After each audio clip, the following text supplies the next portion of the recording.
Hello students, I am Divya Kashyap from iWiz Education. As you all know that I am your chemistry expert, and today in this video we are going to take up class 12th chemistry. So let's see what we are going to start.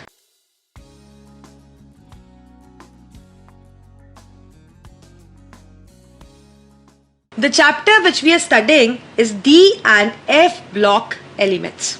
As you all know that we have done the first video in which we have studied about the basic things about D block. So we are going to study about other things related to this chapter. So we are going to study about the properties of D block elements, that is atomic and ionic radii, ionization energy, oxidation states, melting and boiling point, density, melting metallic character and enthalpy of atomization. So let's start with the chapter.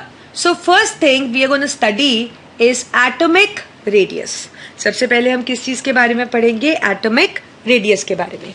अब आपको पता है एक simple language में अगर हम कहें तो एटॉमिक रेडियस का मतलब होता है कि सेंटर से लेकर, सेंटर मतलब न्यूक्लियस के सेंटर से लेकर आउटर मोस्ट शेल का जो डिस्टेंस होता है that is called as atomic radii. That is called as atomic radii. I will write it down. तो atomic radius आपके पास होता है distance from the center of nucleus, distance from the center of nucleus to outermost shell of an atom, to outermost shell of an atom. इसको आप क्या बुलाते हो? इसको आप बुलाते हो एटॉमिक रेडियस.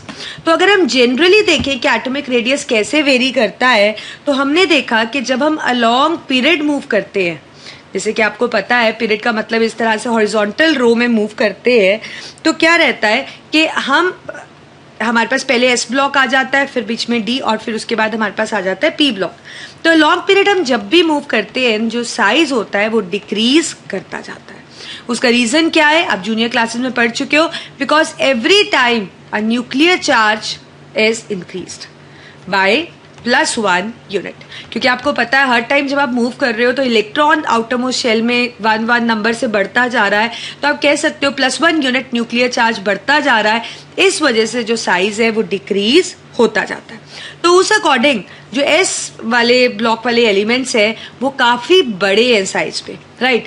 और डी ब्लॉक वाले इनका साइज मॉडरेट है और जो पी ब्लॉक वाले हैं उनका साइज काफी स्मॉल है, राइट. तो हम कह सकते हैं that as we move along period the size decreases, right.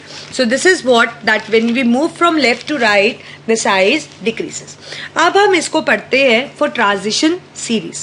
आपने पढ़ा कि हमारे पास जो ट्रांजिशन सीरीज है, फर्स्ट ट्रांजिशन सीरीज अगर हम ले लेते हैं तो हमारे पास scandium, titanium, vanadium, chromium, manganese, iron, cobalt, nickel, copper और जिंक, ये एलिमेंट्स है हमारे पास फर्स्ट ट्रांजिशन सीरीज के, राइट. अब अगर हम इनका एटॉमिक रेडियाई देखते हैं तो स्कैंडियम का है approximately 164 picometer, titanium is 147, vanadium is 135, chromium है हमारे पास 129, जो मैग्नीज है that is 137, iron is 126, cobalt is 125, nickel again 125, copper है हमारे पास 126 और जिंक है हमारे पास 137, राइट. तो इसका मतलब जब हम इस सीरीज में मूव कर रहे हैं तो हमने देखा कि साइज जैसे एज पर ट्रेंड डिक्रीज होना चाहिए तो साइज डिक्रीज हो रहा है, पर साइज डिक्रीज सिर्फ कब तक हो रहा है? Till chromium. क्योंकि आप देखिए क्रोमियम से के बाद से लेकर कॉपर तक चाहे थोड़ा बहुत साइज में फर्क आ रहा है, पर ऑलमोस्ट आफ्टर दैट मतलब क्रोमियम से कॉपर तक जो साइज हो रहा है वो ऑलमोस्ट सेम रह रहा है, कांस्टेंट वैल्यू का रह रहा है, मतलब इतना डिफरेंस नहीं है. और सडनली जिंक के केस में साइज काफी ज्यादा हो जाता है. तो अब हम पढ़ेंगे इससे रिलेटेड कि ऐसा ट्रेंड हमें देखने को क्यों मिल रहा है. तो पहला क्वेश्चन हम इसमें डिस्कस करने लगे हैं कि जब हम स्कैंडियम से कॉपर की तरफ जा रहे हैं तो एटॉमिक साइज डिक्रीज क्यों कर रहा है. अब स्कैंडियम है और ये आपके पास कॉपर तक हम क्रोमियम तक हम सिर्फ लेंगे, दिस इज क्रोमियम, राइट। तो स्कैंडियम से लेकर क्रोमियम तक साइज डिक्रीज क्यों कर रहा है? आपको पता है स्कैंडियम का हमने पढ़ा 164, टाइटेनियम था हमारे पास 147, वेनेडियम था आपके पास 135 और क्रोमियम था आपके पास 129। तो यहां से जब हम यहां तक मूव कर रहे हैं तो size is decreasing. So what is the reason behind? Reason वही है जो भी हमने पढ़ा कि साइज इसलिए डिक्रीज कर रहा है because every time a new electron is being added. A new electron is being added to the same outermost shell. To the same shell. जिस वजह से हम कह सकते हैं कि न्यूक्लियर चार्ज हर बार +1 यूनिट से इंक्रीज हो रहा है, ड्यू टू विच जो साइज डिक्रीज हो रहा है, क्योंकि हमें पता है न्यूक्लियर चार्ज का मतलब ही यही होता है कि न्यूक्लियस कितने स्ट्रांगली अपने आउटरमोस्ट शेल के इलेक्ट्रॉन्स को पकड़ के रख रहा है। तो अगर न्यूक्लियर चार्ज बढ़ रहा है तो ऑब्वियसली अट्रैक्शन जो है न्यूक्लियस की अपने इलेक्ट्रॉन्स के लिए इंक्रीज हो रही है, इस वजह से जो साइज है वो डिक्रीज हो रहा है। तो आप समझ गए कि स्कैंडियम से जब हम क्रोमियम तक जा रहे हैं तो साइज इस कारण डिक्रीज हो रहा है। Now why size remain same from chromium to copper? हमने पढ़ा कि जो क्रोमियम है, क्रोमियम से हम कॉपर तक देखें तो जो ऑलमोस्ट साइज है वो एक सेम वैल्यू के अराउंड ही घूम रहा है। क्रोमियम इज 129 और ये आपके पास है 136। तो इसका क्या रीजन है? हम इसके बीच के सारे एलिमेंट्स लिख लेते हैं। जैसे कि आपको पता है हमारे पास स्कैंडियम, टाइटेनियम, वेनेडियम, क्रोमियम आपके पास आ जाता है। फिर आपके पास है manganese, iron, you have cobalt, you have nickel, you have copper and you have zinc, right? तो ये हम इस बेसिस पे करेंगे। अब आप देखिए अगर हम इनकी इलेक्ट्रॉनिक कॉन्फ़िगरेशन देखें तो यहाँ पे स्कैंडियम के केस में 3d1 है, टाइटेनियम में d में 2 इलेक्ट्रॉन्स है, वेनेडियम में 3 है। क्रोमियम का हमने पढ़ा था कि एक्सेप्शनल कॉन्फ़िगरेशन है क्योंकि यहाँ पे 5 इलेक्ट्रॉन्स है, हाफ फिल्ड है, इसमें भी 5 है, मैग्नीज में भी। आयरन में आपको पता है 6 है, कोबाल्ट में आपको पता है 7 है, निकल में आपको पता है 8 है, कॉपर में आपको पता है 10 है, एक्सेप्शनल कॉन्फ़िगरेशन है, और जिंक में भी 10 है। अब क्योंकि आपके पास डी इलेक्ट्रॉन्स का डिस्ट्रीब्यूशन आ गया है ना, आपने डी इलेक्ट्रॉन्स का डिस्ट्रीब्यूशन देख लिया है, तो आपको पता है कि जो डी ऑर्बिटल है वो एक इफेक्ट कॉज करता है, that it causes a screening effect. जो डी ऑर्बिटल होता है वो क्या कॉज करता है? Screening effect. इसका मतलब ये रहता है स्क्रीनिंग इफेक्ट का कि अगर जैसे ये न्यूक्लियस है और ये आपका आउटरमोस्ट शेल है, अगर यहाँ बीच में डी इलेक्ट्रॉन्स बढ़ जाते हैं तो वो न्यूक्लियर चार्ज को मतलब पूरे के पूरे एक्चुअल न्यूक्लियर चार्ज को जो हमारे पास लास्ट शेल के इलेक्ट्रॉन्स है उस तक नहीं पहुंचने देते, they act as a barrier to it. तो न्यूक्लियर चार्ज पहुंचता तो है लेकिन वो एक्चुअल न्यूक्लियर चार्ज नहीं पहुंचता, वो इफेक्टिव न्यूक्लियर चार्ज पहुंचता है which is actually very less. तो डी इलेक्ट्रॉन्स जो हैं वो आउटरमोस्ट शेल को स्क्रीन करते हैं, स्क्रीन मतलब शील्ड करते हैं, that means they are not allowing the nuclear charge, the actual nuclear charge to reach the outermost shell electrons. ठीक है, अब जितने ज्यादा डी इलेक्ट्रॉन्स होंगे उतना ज्यादा स्क्रीनिंग इफेक्ट होगा, राइट। तो हमने ये देखा कि जैसे जैसे डी के इलेक्ट्रॉन्स बढ़ रहे थे तो स्क्रीनिंग इफेक्ट भी, जैसे यहाँ पे आप देख रहे हो यहाँ बढ़ रहे थे, तो स्क्रीनिंग इफेक्ट भी इंक्रीज हो रहा था। स्क्रीनिंग इफेक्ट भी क्या हो रहा था? Increase, right, which balances the nuclear charge. आपको पता है अब यहाँ पे न्यूक्लियर चार्ज भी +1 यूनिट से बढ़ रहा है, पर यहाँ पे एक और फिनोमिना हमें देखने को मिला, स्क्रीनिंग इफेक्ट। तो स्क्रीनिंग इफेक्ट और न्यूक्लियर चार्ज, यहाँ पे तो जो इंक्रीज था वो न्यूक्लियर चार्ज का था क्योंकि डी के अंदर इतने इलेक्ट्रॉन्स नहीं थे, पर अब जैसे जैसे डी के इलेक्ट्रॉन्स बढ़ेंगे तो स्क्रीनिंग इफेक्ट भी बढ़ेगा, वो न्यूक्लियर चार्ज को काउंटर बैलेंस कर लेगा। इस वजह से जो साइज है that remains almost same when we move from chromium to copper, when we move from chromium to copper, right. अब हम जिंक की बात करते हैं। अब हमने देखा कि जब हम कॉपर से जिंक पे स्विच हुए तो कॉपर के अंदर का जो साइज था दैट वाज 126 और जिंक का था 137 पिकोमीटर। तो एब्रप्ट इंक्रीज हमें यहाँ पे दिखा। वो इसलिए दिखा क्योंकि जो जिंक है उसके अंदर fully filled D orbital present है, जिंक के अंदर fully filled D orbital present है। हमने बात भी की थी, इसके अंदर 3d10 इलेक्ट्रॉन्स है। अब जब कभी कंप्लीटली फिल्ड होगा, आपको पता है कंप्लीटली फिल्ड का मतलब क्या है? कंप्लीटली फिल्ड का मतलब है कि यहाँ पे इलेक्ट्रॉन्स इस तरह से अरेंज्ड है। अब फुली फिल्ड होगा तो यहाँ पे ये सेम चार्ज वाले हैं तो इनके अंदर रिपल्शंस भी काफ़ी ज़्यादा हो जाएंगी। अब रिपल्शंस ज़्यादा होने की करके जो इलेक्ट्रॉन क्लाउड है वो एक्सपैंड कर जाएगा और जो साइज है उसमें आपको इंक्रीज दिखेगा। तो electron cloud expands and size increases. So I think you got it that जो जिंक है उसका फुली फिल्ड डी ऑर्बिटल है तो वहां पे स्क्रीनिंग इफेक्ट तो चलो होगा, बट रिपल्शंस का मैग्नीट्यूड बहुत ज्यादा है जिस वजह से आउटर इलेक्ट्रॉन क्लाउड एक्सपैंड कर जाता है और साइज में हमें अब्रप्ट इंक्रीज दिखता है। अब एक हमने देखा, देखिए इसमें मैंने आपको बताया था कि डी ब्लॉक में हम सीरीज की तरह पढ़ते हैं। अब हमने इसका तो पढ़ लिया साइज का, हमने देखा कि जो सेकेंड और थर्ड ट्रांजिशन सीरीज है मतलब जिसमें 4D और 5D की फिलिंग होती है उनका ऑलमोस्ट साइज सेम है। उसका कारण है लेंथनॉइड कॉन्ट्रैक्शन। मतलब लेंथनॉइड कॉन्ट्रैक्शन का मतलब अब यहाँ पे 4D और 5D में F ब्लॉक के एलिमेंट्स की भी फिलिंग होने लग गई है। अब F ब्लॉक की जो फिलिंग होने लगी है तो क्या रहता है कि जो F ब्लॉक है उसकी डिफ्यूज्ड शेप होती है। जो F ऑर्बिटल है उसकी शेप कैसी होती है? डिफ्यूज्ड। वो उतना अच्छे से स्क्रीन आउटर इलेक्ट्रॉन्स को नहीं कर पाता तो न्यूक्लियर चार्ज पहुंच पाता है आउटर मोस्ट शेल के इलेक्ट्रॉन्स पे और इस वजह से जो साइज है वो कंपैरेटिवली छोटा होता है। अब आपको पता है नहीं तो अदरवाइज हम 4D से 5D की बात करें तो 5D का साइज बड़ा होना चाहिए था और इसका साइज इसके कंपैरेटिवली छोटा होना चाहिए था, बट ऐसा नहीं है क्योंकि F ब्लॉक की फिलिंग करके यहाँ पे जो F का शेप है वो डिफ्यूज है, वो इतने अच्छे से स्क्रीन नहीं कर पाता। इस वजह से न्यूक्लियर चार्ज बढ़ जाता है और साइज का जो वैल्यू है वो सेकेंड और थर्ड ट्रांजिशन सीरीज का वो ऑलमोस्ट सेम है। That is almost same. So I think you got it. So this is all about the atomic radii. अब हम आयनिक रेडियाई की बात करते हैं।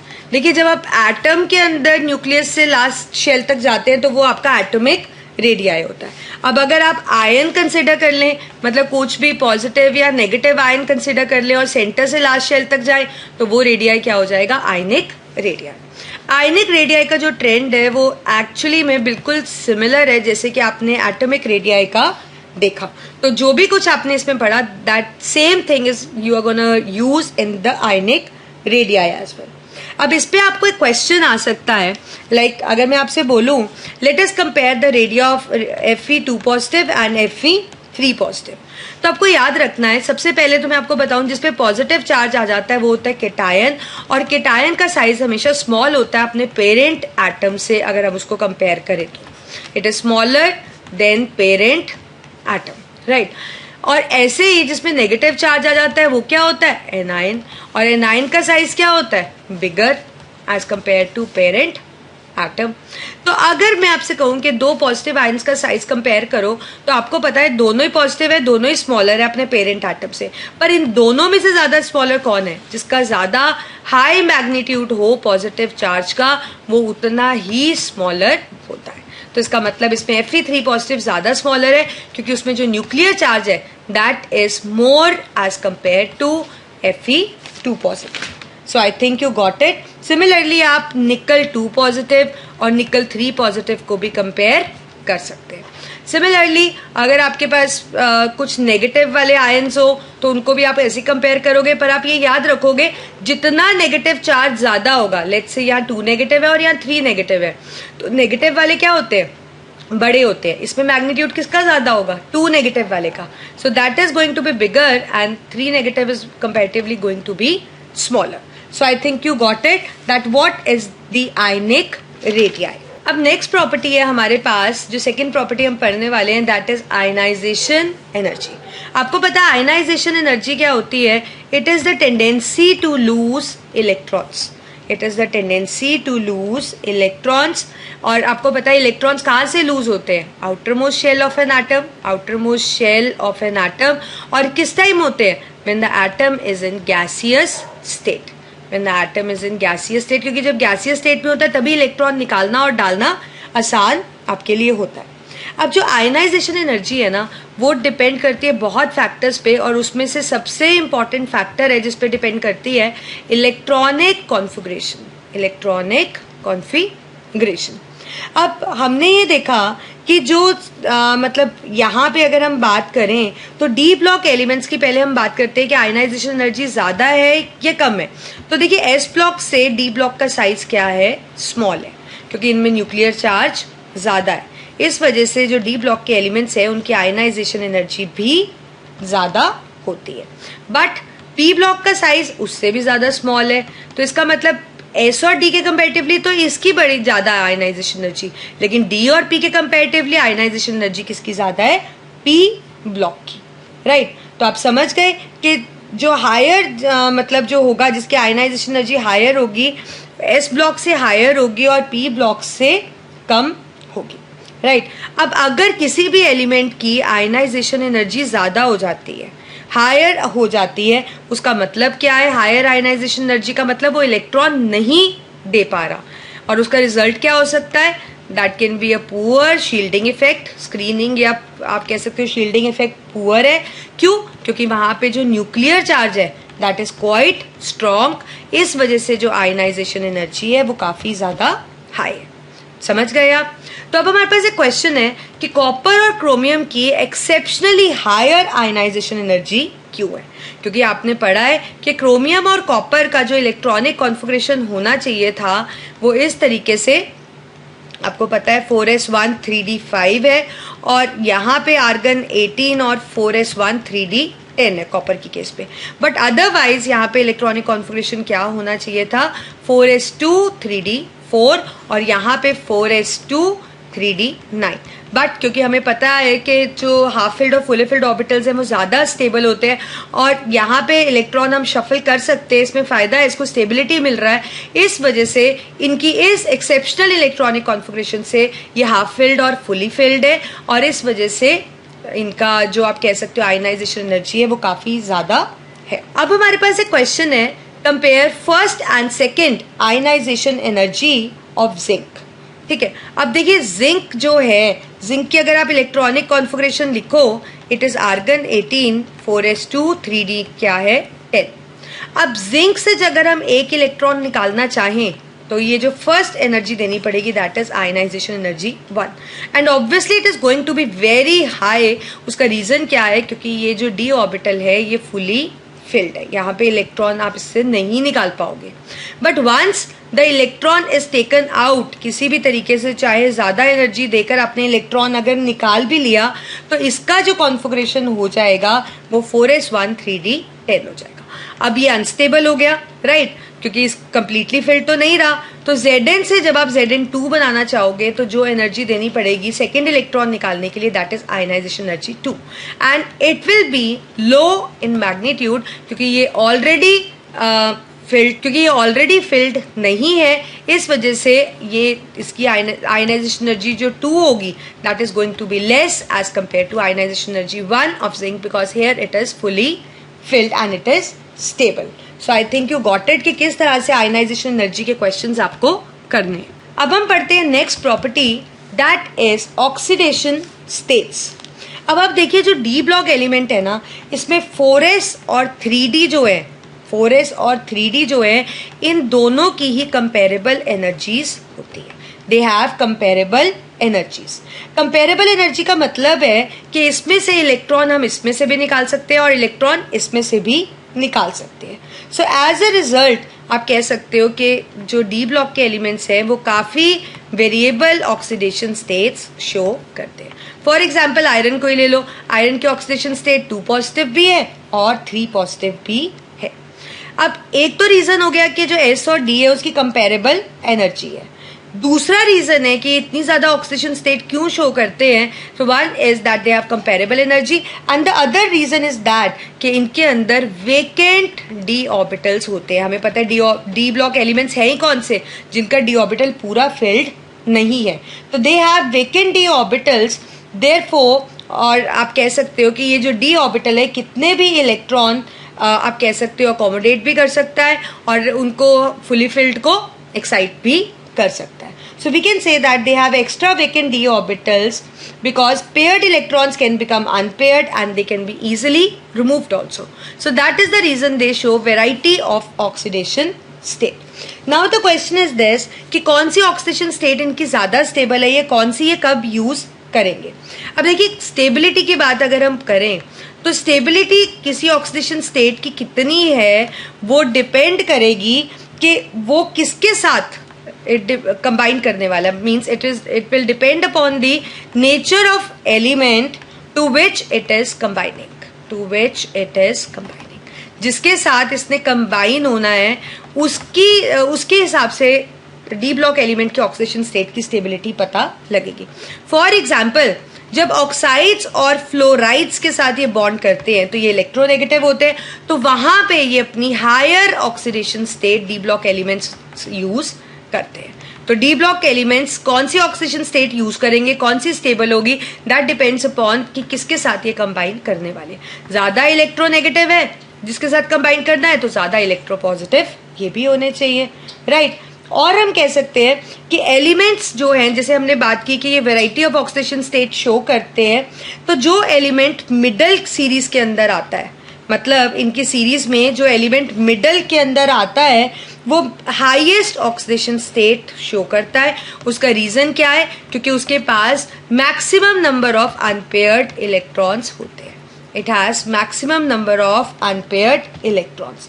फॉर एग्जाम्पल अगर आप फर्स्ट सीरीज में ही ले लेते हो तो फर्स्ट सीरीज में आपके पास कौन सा है, मैग्नीज +2 भी करता है, +4 भी करता है और +7 भी करता है।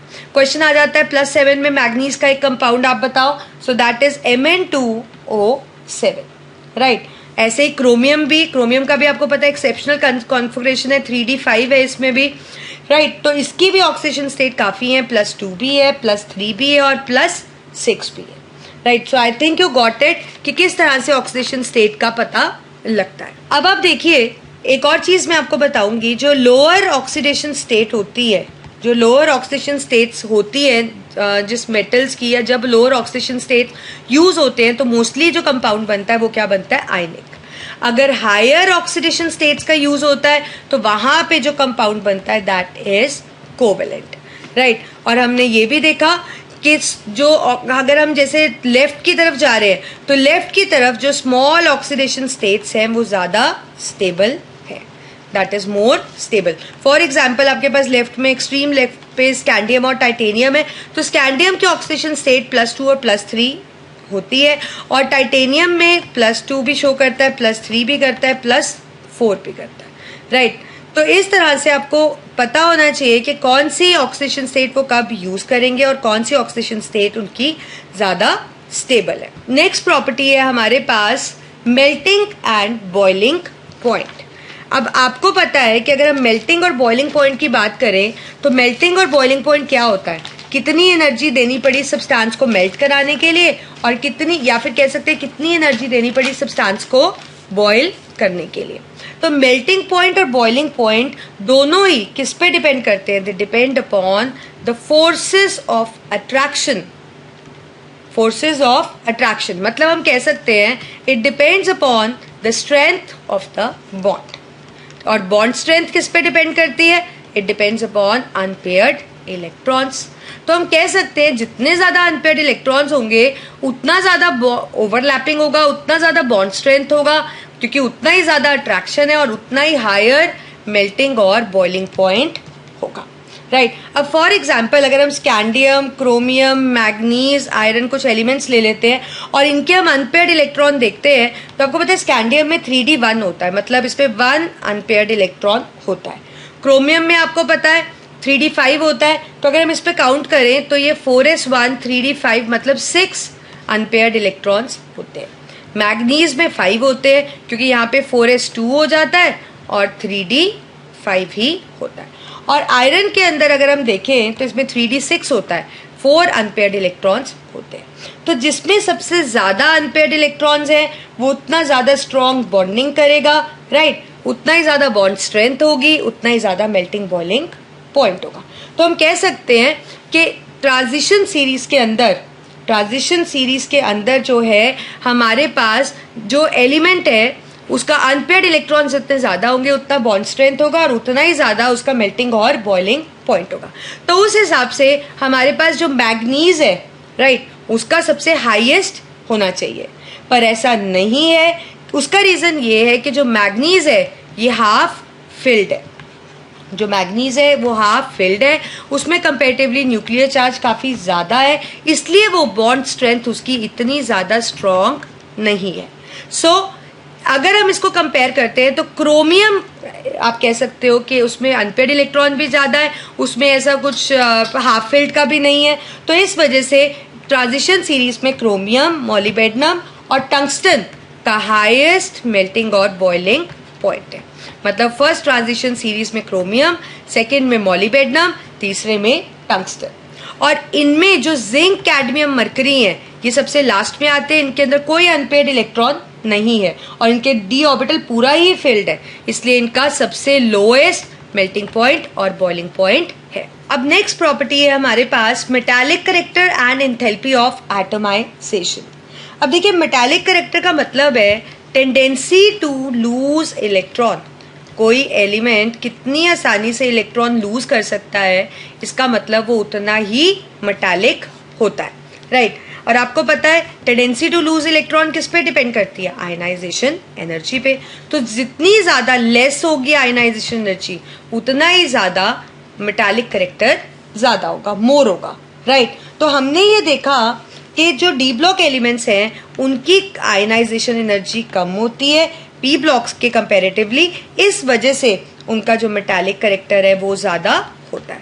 आपको पता है वैसे भी जो एस ब्लॉक है उसकी तो बहुत ही लो आयनाइजेशन एनर्जी है, वो ज़्यादा मेटालिक है। तो डी वाले भी मेटालिक हैं, बट पी की अगर हम बात करें दे आर नॉन मेटालिक, क्योंकि छोटा साइज होने की वजह से इनका जो आयनाइजेशन एनर्जी है वो काफ़ी ज़्यादा है। अब हमने ये देखा जो मेटालिक करेक्टर है, अगर हम बात करते हैं तो हमने इसको प्लॉट करके देखा कि पहले 3 एलिमेंट्स के लिए तो जो मेटालिक करेक्टर है वो इंक्रीज होता है। आप कह सकते हो it increases for first 3 elements. उसके बाद हम देखते हैं कि मेटालिक करेक्टर डिक्रीज होने लगता है, राइट। फिर उसके बाद फिर इंक्रीज होता है और फिर उसके बाद वो डिक्रीज होने लगता है, या आप कह सकते हो कि उसके बाद एक कांस्टेंट वैल्यू में चला जाता है। तो इसका कारण ये है कि इसके अंदर हमने ये देखा कि आयनाइजेशन एनर्जी जो है वो साइज पे डिपेंड करती है, और आपको पता है इसके अंदर जो साइज है वो ऑलमोस्ट कांस्टेंट हो जाता है क्रोमियम से कॉपर तक, क्योंकि स्क्रीनिंग इफेक्ट वाला फैक्टर यहाँ पे ऑपरेट करने लगता है। तो इस वजह से हमें इस तरह का आप कह सकते हो डिफरेंट तरह का नेचर हमें मिल रहा है मेटालिक करेक्टर का। अब एंथैल्पी ऑफ एटमाइजेशन की अगर हम बात करें तो आपको पता है जितने ज़्यादा अनपेयर्ड इलेक्ट्रॉन्स होंगे, जितने ज़्यादा अनपेयर्ड इलेक्ट्रॉन्स होंगे उतनी ही मेटल मेटल बॉन्डिंग क्या होगी? स्ट्रॉन्ग होगी, क्योंकि वो अच्छे से आपस में ओवरलैप कर पाएंगे, राइट। तो जितने ज़्यादा अनपेयर्ड इलेक्ट्रॉन्स उतनी स्ट्रॉन्ग बॉन्डिंग और उतनी ज़्यादा एंथैल्पी ऑफ एटमाइजेशन। तो पहली जो हमारे पास ट्रांजिशन सीरीज है, उसके अंदर जो क्रोमियम है उसके अंदर मैक्सिमम अनपेयर्ड इलेक्ट्रॉन्स है, मतलब 6 अनपेयर्ड इलेक्ट्रॉन्स है। इस वजह से यहाँ पे मेटल मेटल बॉन्डिंग क्या है वो काफ़ी स्ट्रॉन्ग है, और आप कह सकते हो एंथैल्पी ऑफ एटमाइजेशन काफ़ी ज़्यादा है, and it is the hardest metal in its own series. ठीक है, ऐसे ही अगर आप सेकेंड में देखोगे तो क्रोमियम के नीचे वाला होगा मॉलिबेडनम और उसके नीचे वाला क्या होगा? टंगस्टन। तो आप कह सकते हो क्रोमियम, मॉलिबेडनम और टंगस्टन फर्स्ट और सेकेंड और थर्ड ट्रांजिशन सीरीज के आप कह सकते हो with high enthalpy of atomisation वाले एलिमेंट्स है। ऐसे ही जो जिंक, कैडमियम और मरकरी है, मतलब फर्स्ट ट्रांजिशन एलिमेंट का जिंक और सेकेंड सीरीज का कैडमियम और मरकरी, यहाँ पे इनके पास कोई अनपेयर्ड इलेक्ट्रॉन नहीं है, इसलिए मेटल मेटल बॉन्डिंग स्ट्रॉन्ग भी नहीं है, and they are comparatively weak solids. They are soft और वीक सॉलिड्स आप इनको बुला सकते हैं। So with this we finish this video, जिसके अंदर हमने इन प्रॉपर्टीज के बारे में पढ़ा है, लेकिन कुछ प्रॉपर्टीज अभी रहती हैं that we are going to take up in the next video. पर तब तक आप इन प्रॉपर्टीज को अच्छे से पढ़ो, and if you like the video and you need to watch more videos, you can subscribe to IBIS Education. So me, Divya Kashyap, signing off. We'll be meeting in the next video with few more properties that are left.